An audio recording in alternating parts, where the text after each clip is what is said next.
An invisible monster once circled the world inside a single ladle of dirty water.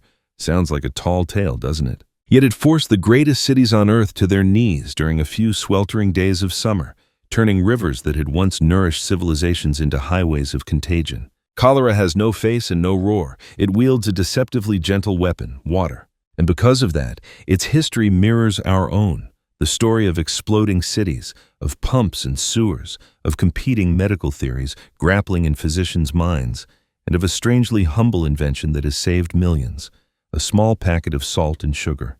If the enemy lurks in the familiar glass we raise to our lips, how did we learn to recognize it? And how did we pry it out of everyday life? From very early on, in the Ganges Delta, people recorded vicious flowing illnesses in which a patient could be walking in the morning and by evening be dried out like someone who had just stumbled out of a desert. No one knew the culprit. Some blamed malign stars, others accused foul airs. But if bad smells were the cause, why would one street be thick with death while the next, just across the way, stayed quiet? If fate were to blame, why did the disease cling to the very places where people drew their drinking water?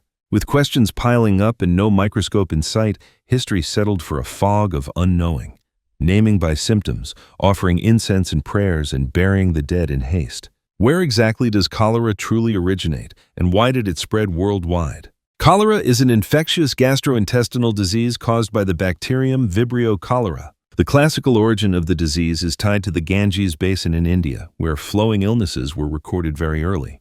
When trade, war, and steamships expanded trade routes in the 19th century, the pathogen left local waterways to become a global, long-distance traveler. The core of transmission is not miasma or foul smells, but contaminated drinking water and food. The transmission route is simple: feces, water or food, mouth. Where sanitation is poor, that route is very short. When cholera strikes, what signs does the body raise? Cholera symptoms often begin abruptly and progress rapidly. Patients have profuse rice water diarrhea and repeated vomiting. Muscle cramps from electrolyte loss occur frequently. The body becomes intensely thirsty with sunken eyes, wrinkled skin, and a dry mouth. The pulse is rapid, blood pressure drops, and urination is very little or almost absent. Children easily become lethargic and may cry without tears. Adults feel dizzy, exhausted, and may faint. Without timely rehydration, the patient falls into hypovolemic shock. Death can occur within just a few hours to 1 or 2 days. The essence of death is the extremely rapid loss of water and electrolytes,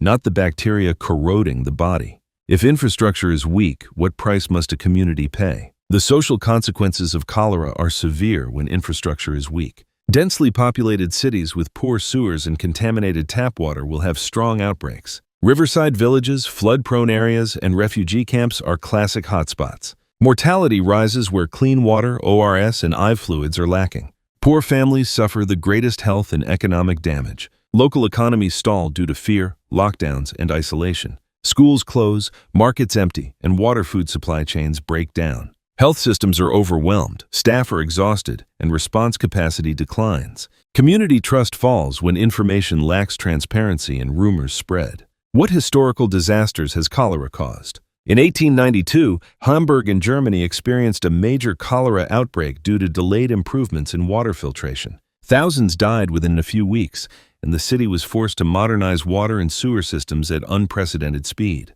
In 2010, after the earthquake in Haiti, clean water infrastructure collapsed and cholera erupted for the first time in the nation's history.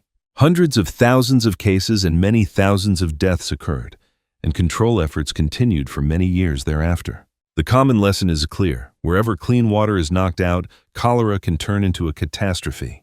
How did humans understand and control cholera? Humans discovered the nature of the disease and how to control it through observation and science. In the mid-19th century, John Snow mapped deaths in London's Soho and found the cluster around the Broad Street pump.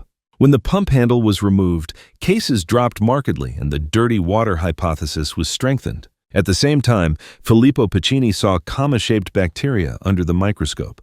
By the late 19th century, Robert Koch isolated and described Vibrio cholerae convincingly. From there, public health strategy shifted toward infrastructure and hygiene. Cities built sewers to separate feces from drinking water. Water supplies were filtered and chlorinated to stable standards. Food safety was more tightly managed in markets and communal kitchens. Hand hygiene education and clean habits were rolled out widely. As infrastructure improved, cholera receded. In treatment, What determines survival in the first hours? Modern treatment focuses on very early and sufficient rehydration. The pillar is oral rehydration solution, ORS, based on sodium glucose co-transport, SGLT. This mechanism draws water back into the intestinal lumen and rapidly improves circulation. With clean water and standard ORS packets, mortality drops sharply even when hospitals are far away. Severe cases need intravenous fluids to restore circulating volume. Antibiotics are used selectively to shorten the illness and reduce bacterial shedding. In children, zinc supplementation helps shorten duration and reduce the severity of diarrhea. The golden rule is not to wait until severe before rehydrating. What role do vaccines play in the cholera control picture? Oral cholera vaccine, OCV, is a useful supplementary layer of protection. The vaccine is especially valuable in high-risk areas and when containing outbreaks with ring strategies.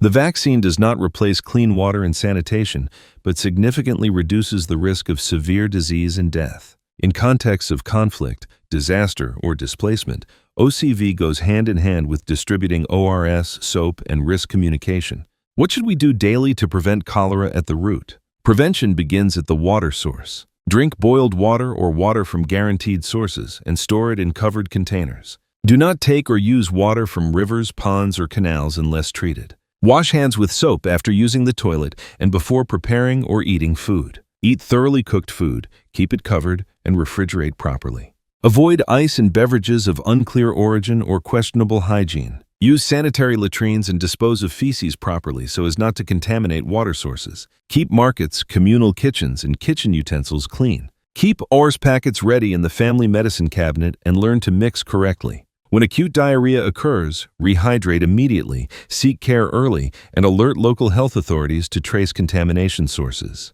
From history, which lessons are worth applying today? Seen from history, the lessons are very clear and consistent. The main enemy is dirty water and the transmission route is fecal-oral. Water sanitation infrastructure is the strongest and most durable preventive medicine. Every meter of sewer, every filtration tank, and every chlorinated tap saves lives in the long run. Community education is no less important than drugs because it helps change behavior sustainably. ORS is inexpensive yet powerful, and vaccines are a strategic supplementary shield. Proactive surveillance and early warning are keys to timely outbreak control. Amid climate change and rapid urbanization, city planning must tightly link water and sanitation, solid waste.